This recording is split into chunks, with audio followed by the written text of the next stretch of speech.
In this video, I'm going to show you how to fix the maximum number of attempts reached on TikTok. So please watch the video until the end and follow this tutorial step by step to avoid making mistakes. So let's get started. So if you're receiving a message from TikTok that you have reached the maximum number of attempts for editing, what you can do is simply go to your phone settings. Now scroll down and find your app settings. Now from here, search for TikTok and select the app.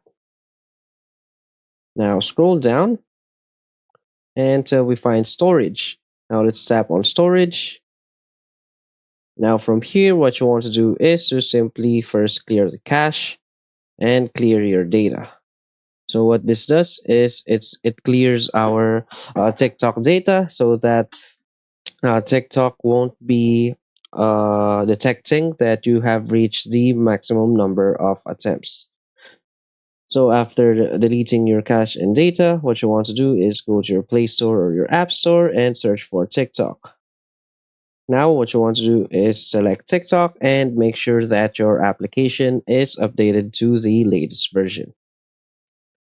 So that's basically it. So if you find this video helpful, please hit like and subscribe. Thanks.